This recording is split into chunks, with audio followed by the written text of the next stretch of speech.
नमस्कार, आप देख रहे हैं सिटी एक्सप्रेस और इस शो को हम आपके लिए मुंबई के शिवाजी पार्क से लेकर आ रहे हैं।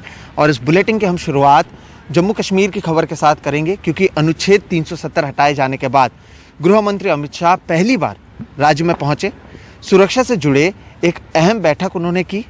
उन्होंने युवाओं को संबोधित किया और साथ ही शहीद इंस्पेक्टर परवेज अहमद डार के परिजनों से भी मुलाकात की। जम्मू कश्मीर दौरे पर पहुंचे केंद्रीय गृह मंत्री अमित शाह के आने से घाटी में राजनीतिक माहौल गर्मा गया है। मोदी जी की इच्छा है कि कश्मीर में नौजवानों से बात करते हुए शाह ने बड़ी घोषणा की। कहा, जम्मू कश्मीर में परिसीमन होगा, चुनाव भी होगा और राज्य का दर्जा भी वापस मिलेगा। यही नहीं, अब्दुल्ला और मुफ्ती परिवार का नाम लिए बिना शाह ने परिवारवाद पर भी तीखा हमला बोला। कि यहाँ कर्फ्यू क्यों डाला गया है, यहाँ इंटरनेट क्यों बंद कर दिया गया। 70 साल आपके 3 परिवारों ने ही यहाँ राज करा है। हम तो 2-2.5 साल राज में रहे। 3 परिवारों ने राज किया है। 40,000 लोग क्यों मारे गए? क्या जवाब है आपके पास? कौन बचा है? कश्मीर का युवा बचा है। इंटरनेट बंद किया, कश्मीर का युवा बचा है। उधर महबूबा मुफ्ती ने भी ट्वीट करते हुए केंद्र को आड़े हाथों लिया। महबूबा मुफ्ती ने लिखा कि गृह मंत्री श्रीनगर से अंतर्राष्ट्रीय उड़ानों का उद्घाटन करते हैं, नए मेडिकल कॉलेज की नींव भी रखते हैं, लेकिन सच्चाई ये है कि आधे से ज्यादा मेडिकल कॉलेजों को मंजूरी कांग्रेस सरकार के दौरान मिल गई थी। 370 हटाने के बाद से तो सिर्फ परेशानियां बढ़ी हैं। जम्मू कश्मीर को अराजकता की ओर धकेल दिया गया है। उमर अब्दुल्ला ने भी ट्वीट किया और कहा, श्रीनगर से शारजा की उड़ान का ऐलान हुआ है तो क्या पाकिस्तान का हृदय परिवर्तन हो गया है? क्योंकि UPA 2 के दौरान श्रीनगर दुबई की उड़ान का भी ऐलान हुआ था, लेकिन पाकिस्तान ने अपनी वायु सीमा का इस्तेमाल नहीं करने दिया तो उड़ानें ठप हो गईं। पूर्व उप मुख्यमंत्री मुजफ्फर बेग ने भी मौजूदा वित्त वर्ष का फंड इस्तेमाल नहीं होने पर चिंता जताते हुए कहा कि फंड का इस्तेमाल साल खत्म होने से पहले कर लेना चाहिए, वरना ये बर्बाद हो जाएगा। उन्होंने कहा कि जो मंत्री लोग अब आ रहे हैं उन्हें 3-4 महीने पहले आना चाहिए था। अगर ये 6 महीने पहले हुआ होता ये प्रोग्राम, तो उस तरह से पहले 2 या 3 महीने अगर लग भी जाते आउटरीच प्रोग्राम में, बाकी 3 महीने डेवलपमेंट वर्क्स पे लग जाते। तो मतलब अभी कहीं ना कहीं जगहों पे काम थोड़ा मतलब स्लो चल रहा है। कई जगह चल ही नहीं रहा है। कई जगह स्लो चल रहा है। किसी जगह जहां पहले ही बजट सैंक्शन है। ये इसलिए अहम है क्योंकि केंद्र दावा करता रहा है कि ग्रास रूट डेमोक्रेसी के लिए उसने काफी कदम उठाए हैं। उधर श्रीनगर पहुंचते ही शाह नवगांव जाकर शहीद इंस्पेक्टर परवेज अहमद डार के परिवार से मिले। इस दौरान उन्होंने शहीद इंस्पेक्टर परवेज अहमद की पत्नी फातिमा को जम्मू कश्मीर प्रशासन की सरकारी नौकरी दी। शाह ने नियुक्ति का पत्र भी इंस्पेक्टर की पत्नी फातिमा को सौंपा।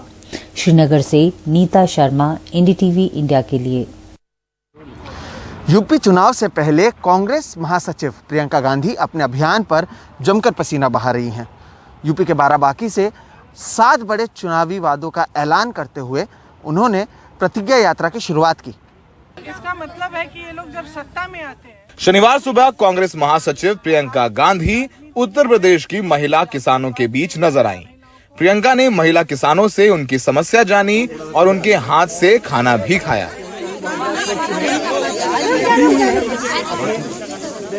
उसके बाद प्रियंका गांधी बाराबंकी पहुंची, जहां उन्होंने यूपी चुनाव के लिए कांग्रेस की प्रतिज्ञा यात्रा को हरी झंडी दिखाई। तो हमारी पहली प्रतिज्ञा, टिकटों में महिलाओं को 40% हिस्सेदारी, लड़कियों को, छात्राओं को स्मार्टफोन और स्कूटी। दूसरी प्रतिज्ञा, किसानों का पूरा कर्जा माफ होगा। तीसरी प्रतिज्ञा, 2500 में गेहूं धान, 400 पाएगा गन्ना किसान। चौथी प्रतिज्ञा,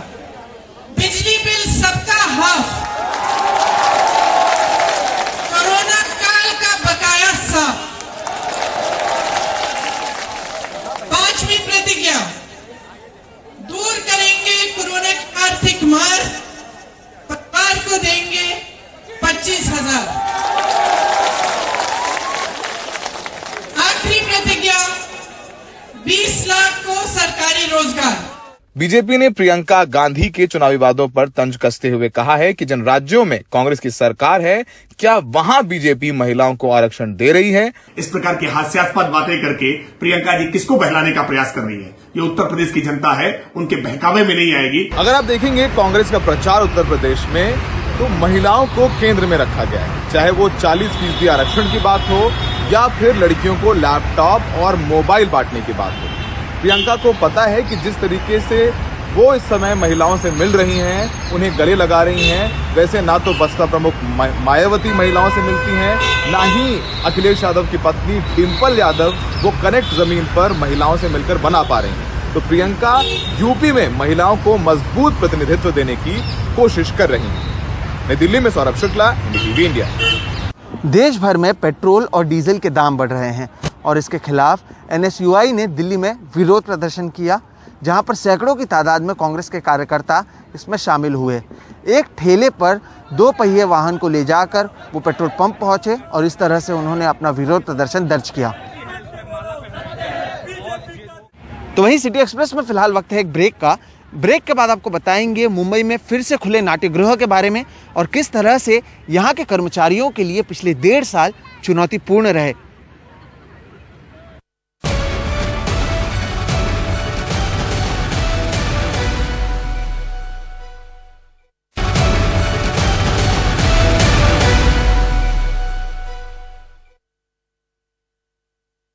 महाराष्ट्र में शुक्रवार से ही सिनेमा हॉल और नाट्यगृह दोबारा खोले गए हैं, तो वहीं शनिवार के दिन मुंबई के कई ऐसे नाट्यगृह हैं जहां पर कार्यक्रम होने लगे हैं। यहां पर काम करने वाले ऐसे कई लोग मौजूद हैं जिनके लिए पिछले 1.5 साल काफ़ी चुनौतीपूर्ण रहे और उन्हें बेरोजगारी का भी सामना करना पड़ा। मुंबई के विले पार्ले इलाके में शनिवार को नाट्यगृह में होने वाले नाटक से पहले फिलहाल कामकाज शुरू है। महीनों बाद लाइट और साउंड की टेस्टिंग हो रही है। नाटक का सेट लग रहा है। 20 से जो लॉकडाउन हुआ तभी से मैं दिसंबर तक 20 में मैं घर में बैठा था और घर बैठ के कांदा बटाटा बैदा ऐसा छोटा मोटा व्यापार करता था घर बैठे, क्योंकि बाहर जाने का अलाउड नहीं था। घर में हमारे बिल्डिंग्स के लोग अकेले की जाते थे। अब थिएटर सिनेमा हॉल में 50% सीटें भरी जा सकती हैं।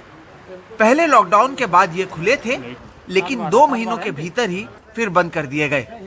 इसका निर्माताओं पर बहुत असर पड़ा।